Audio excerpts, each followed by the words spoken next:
Well, good evening, good afternoon, folks. Welcome to this joint interview where we have one of the councillors at law of the Republic, Anthony Law, right? Sorry. So, welcome. Tell us your name and welcome to this joint press interview. Thank you very much. I'm Atty. Henry B. Sackie. Okay. Tell us your own impression, firstly, as it relates to Warlord Day, what the significance of this day to Liberia and the entire law frame of the world. Well, the first thing first is Warlord Day has been celebrated worldwide. And I think this is a global issue. And I think Liberia, being part of the global village, has a right to celebrate Lord Day. Because this actually brings together lawyers to understand some of the nuances of the issues and see how we all can set aside the different issues and move forward for the stability of the state. So I think it's a very good program and being planned by the Liberia National Bar Association to bring lawyers together to share ideas and how to move forward. It's a very good program. Now, today's program was honored by the guest speaker, Madam Gloria Musu Scott, who is also a former Chief Justice of the Republic of Liberia. There were several statements that she made. You care to tell us what specific issue did you capture that you want to talk about? Well, basically, I will applaud the honor Justice Scott for making those opinions and all of you, because she served in that capacity before, and those things I actually captured was the issue of consultation, all right, which is good, because if the parties who are tied to some situation, whenever they come together and consult, they find a way forward. So I believe very strongly that she did well by saying, look, we will advise people to always consult when there's a need, when there's a problem. They always go to consult, because we as lawyers, we are under obligation to protecting and defending the Constitution. In her statement, we as lawyers are under obligation.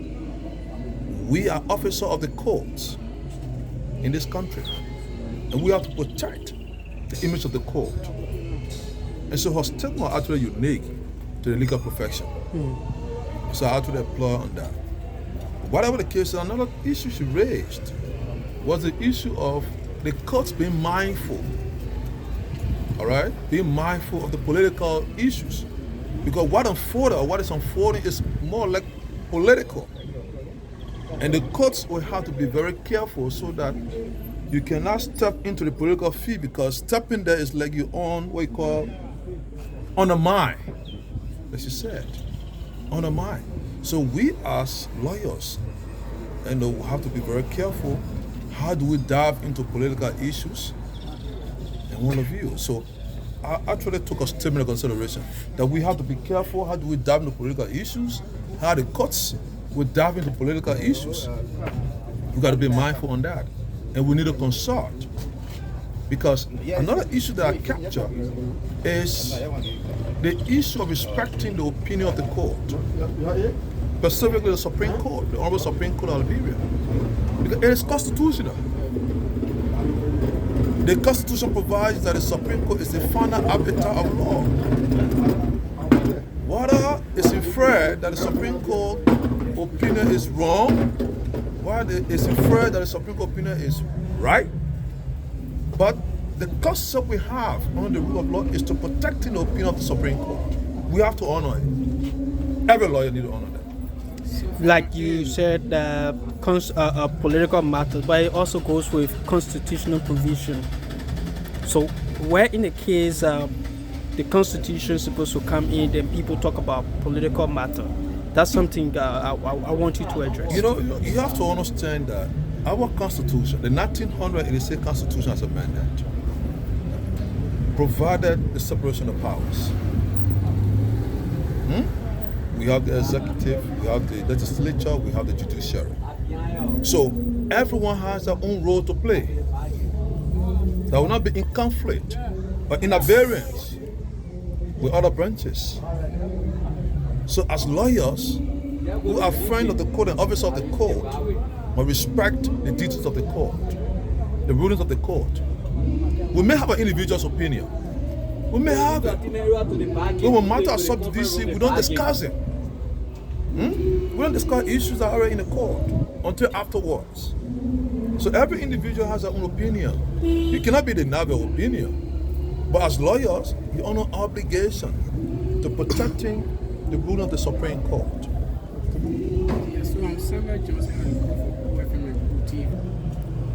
Well, I don't want to speak to that because they have their own reasons. So I'm not going to speak for the justices. They have their own reason. It'd be better that if you have the opportunity to meet them, you can ask them. Because every individual has their own reason. If you tell me philosophically, I may not be concise to tell you this is what happened. They may have their own reason. Okay. So what are your final message to the bar? Well, let me just pinpoint one or two issues that the bar president spoke of. And what even the former Chief Justice, Honor Scott, said. We are an obligation to protecting the Constitution of this country, to maintain the stability of the state, protecting those who do not have the means. And how do we do that? The president of the bar, Councillor Bonobama, was very emphatic in pinpointing people who are not lawyers in the practice and warning the Minister of Justice on that basis. Because when you observe in different courtrooms, there are people who are not lawyers. They are not lawyers. They haven't been to the walls of the law school. They were chosen by the Minister of Justice. For whatever reason, they best know to themselves. But those who occupy strategic positions are lawyers. The Solicitor General is a lawyer. A Councillor at Law. The County Attorney, Councillor Scott. Richard Scott is a lawyer, a Councillor at Law of the Honorable Supreme Court. They have engaged into recruiting people who are not lawyers. And so it becomes difficult that sometimes we even read the rates that have been issued out to arrest people here and there. Sometimes the facts are not applicable to the laws because they are not trained into that.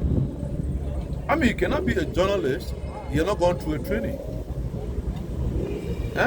You must understand the modus operandi of journalism. You must understand that. You must understand the modus operandi and the modus vivendi of journalism. Other than that, you're missing a boat. This has become a quadrum and a conundrum of lawyers in the various courtrooms. This has made it difficult for even lawyers to plead on behalf because you have a quack individuals. Some colleagues will say quack lawyers. I don't want to refer to them as lawyers because they're not lawyers, but quack individuals. How can you dump people in different courtrooms who are not even lawyers at all, who do not have the first-hand understanding of the law? They are there arguing with people who are professional lawyers. They are there taking money from clients when they are not even gone through that process of becoming a lawyer. But they take money from clients. And they are so good lawyers around here when they are not. We cannot murder the legal profession. We must defend the legal profession. We should not just send anybody to the legal profession because I have interest in you, or relative here and there. No! We have to stop that. We're going to do that. Thank you, Anthony, for talking to us. Thank you.